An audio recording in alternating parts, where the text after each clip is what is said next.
Hello friends. आज मैं बात करूंगी पेन डिसऑर्डर के बारे में। पेन डिसऑर्डर यानी आपके शरीर में दर्द होता है लेकिन दर्द का कारण पता नहीं चलता है। तो फ्रेंड्स, जो पेन डिसऑर्डर होता है this is a type of somatoform disorder, जिसके अंदर आपके शरीर में मन की स्थिति के कारण आपके शरीर में दर्द होने लगता है। टाइम टाइम पे मैं अलग अलग टॉपिक्स पे वीडियोस बनाती रहती हूँ, जिससे आपके मन का आपके शरीर में दर्द या शरीर में होने वाली तकलीफ का कनेक्शन रहता है। जैसे फाइब्रोमाइल्जिया का वीडियो मैंने बताया था, आईबीएस का वीडियो मैंने बनाया था, या जो कन्वर्जन डिसऑर्डर होता है उसकी भी वीडियो मैंने बनाई थी। तो there are so many types of problem जहाँ पर आपके शरीर में दर्द आ जाता है, शरीर में तकलीफ बढ़ जाती है सिर्फ आपके मन की स्थिति के कारण। उसमें से एक टॉपिक है पेन डिसऑर्डर, यानी आपके शरीर में दर्द रहता है लेकिन आपको दर्द का कोई कारण नहीं पता चलता है।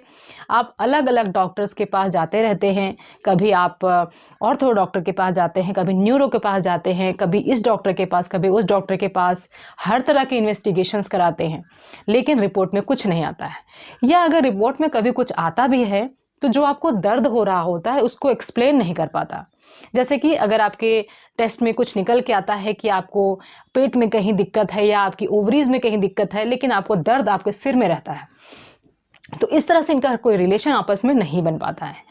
तो इस तरह के जो पेशेंट होते हैं अलग अलग डॉक्टर के पास जाते रहते हैं और कई बार अपनी रिपोर्ट्स पे भी बिलीव नहीं करते हैं, बार बार रिपोर्ट्स को रिपीट कराते रहते हैं, या कई बार वो जो जहाँ से वो टेस्ट करा रहे होते हैं उस जगह को भी चेंज कर देते हैं, सोचते हैं कि एक जगह और टेस्ट करा कर देख लेता हूँ, शायद इसमें सही हो, और इसी तरह से डॉक्टर और लेबोरेटरी वो चेंज करते रहते हैं। तो फ्रेंड्स, जो पेन डिसऑर्डर होता है इसलिए बहुत ज़्यादा प्रॉब्लमेटिक है क्योंकि इसमें प्रॉब्लम ही नहीं पता लगती।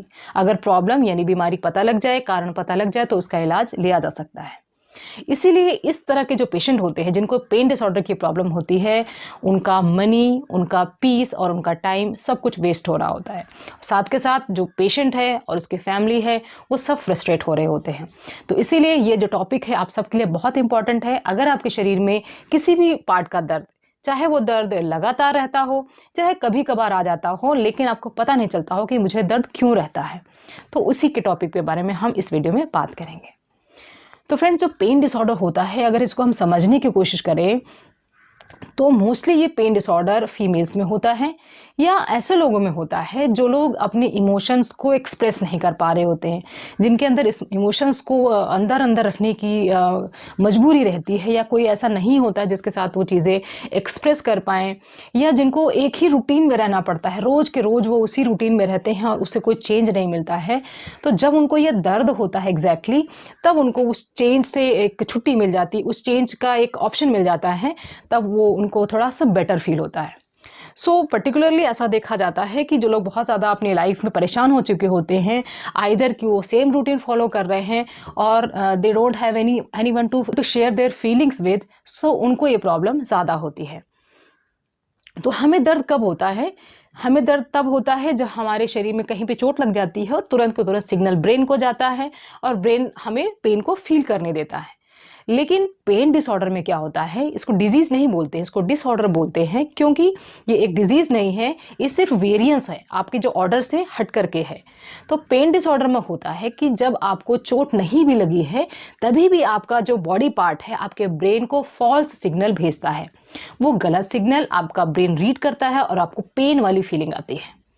तो इसमें पेशेंट चाह करके कुछ नहीं करता है, लेकिन उसका जो ऑर्गन होते हैं, उसकी जो बॉडी होती है, उसके अंदर कुछ ऐसे चेंजेस होते हैं जिसके कारण ब्रेन को फॉल्स सिग्नल जाते हैं और आप पेन को महसूस करते हैं।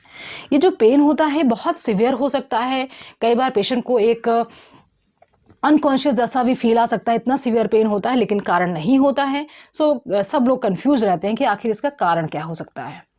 तो यहाँ पर मैं आपको एक एग्जाम्पल के थ्रू एक्सप्लेन करना चाहूँगी कि किस तरह से हम पेन डिसऑर्डर को लेते हैं और किस तरह से हम होम्योपैथी में इसका ट्रीटमेंट करते हैं। तो यहाँ पर एक पेशेंट है जिसका नाम XYZ हम कुछ भी ले लेते हैं और उसकी एज है 26 साल। अब वो जो लड़का है जब वो छोटा था तो वो पढ़ना चाह रहा था, स्कूल में जाता था, बहुत ही ब्राइट स्टूडेंट था और एक जो टीचर थे उनको बहुत पसंद करता था, उनके साथ सीखना चाहता था बहुत कुछ, लेकिन फैमिली की कुछ ऐसी मजबूरियाँ हुई कि उसको अपना स्कूल छोड़ना पड़ा।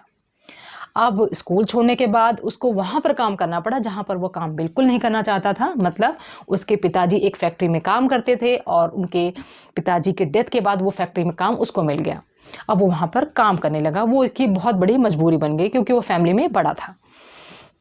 अब यहाँ पर ये बात आई कि जो पेशेंट है उसको फैक्ट्री में काम करना, अपने स्कूल को छोड़ देना, सबसे कट जाना जिनके साथ वो बहुत इंटरेस्ट लेता था, जिनके साथ सीखना चाहता था, बैठना उठना चाहता था, तो उसको बिल्कुल वो अच्छा नहीं लग रहा था।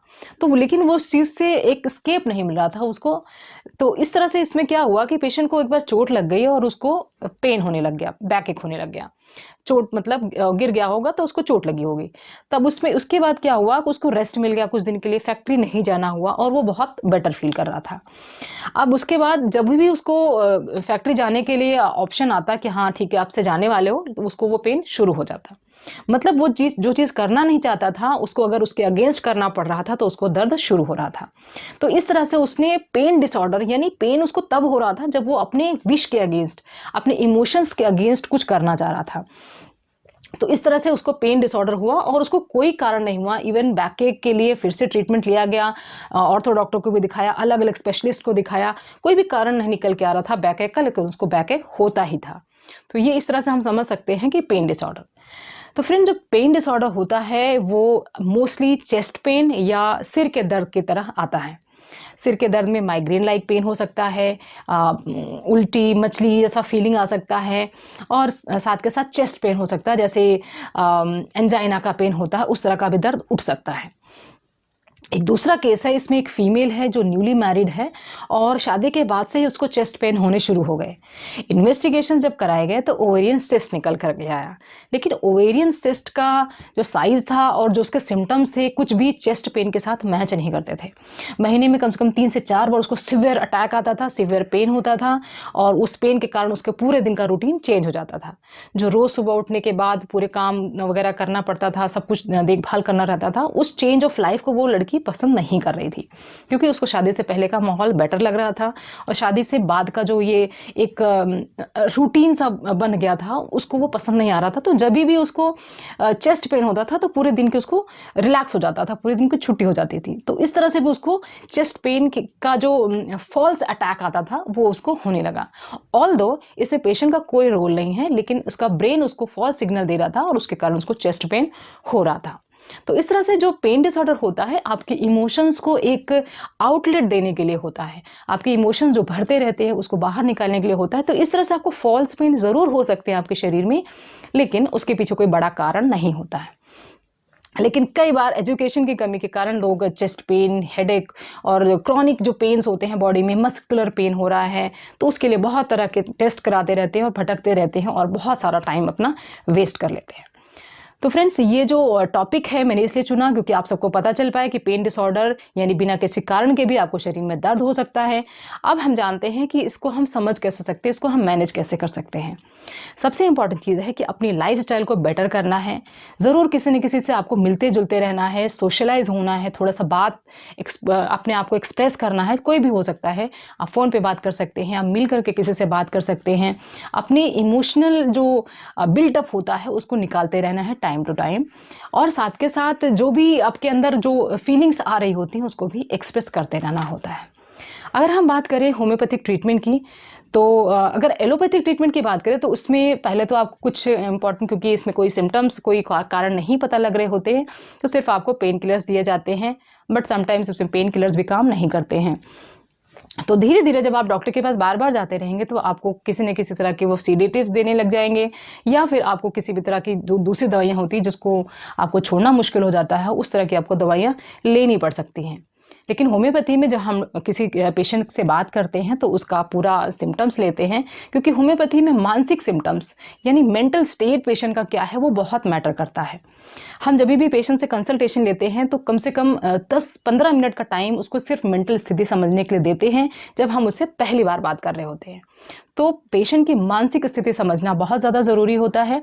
तो पेशेंट का अभी तक का कैसा मेंटल स्टेटस रहा है, अभी उसको कितना स्ट्रेस रहा है, कौन सी चीज़ है जिससे वो खुश होता है, कौन सी चीज़ है जिसके साथ उसको बहुत परेशानी हो जाती है, तो हर चीज़ को समझ करके हम जो मेडिसिन देते हैं उसको आप सभी जानते हैं कि उसको हम कॉन्स्टिट्यूशनल दवाई बोलते हैं। ये जो कॉन्स्टिट्यूशनल दवाई होती है पेशेंट से बात करके ही निकल सकती है, इसीलिए पेन डिसऑर्डर में कॉन्स्टिट्यूशनल दवा का बहुत इंपॉर्टेंट रोल है। यहाँ पे कोई भी दवा बताना उचित नहीं होगा क्योंकि हर पेशेंट के लिए अलग अलग कॉन्स्टिट्यूशनल दवा होगी और हर पेशेंट के लिए अलग अलग सिम्टम्स होंगे। लेकिन कुछ दवाइयाँ हैं जिसको हम मोस्ट फ्रिक्वेंटली पेन डिसऑर्डर्स में देते हैं, जैसे सीपिया है। अब सीपिया में हम क्या करते हैं, जो पेशेंट होती है बहुत फ्रस्ट्रेटेड होती है, वो रूटीन से निकलना चाहती है, वो अपनी रिस्पॉन्सिबिलिटी से पक चुकी होती है, वो कुछ लाइफ में करना चाहती है जो अब तक नहीं कर पाई है, तो इस तरह के सिम्टम्स होते हैं जो हमें देखने को मिलते हैं।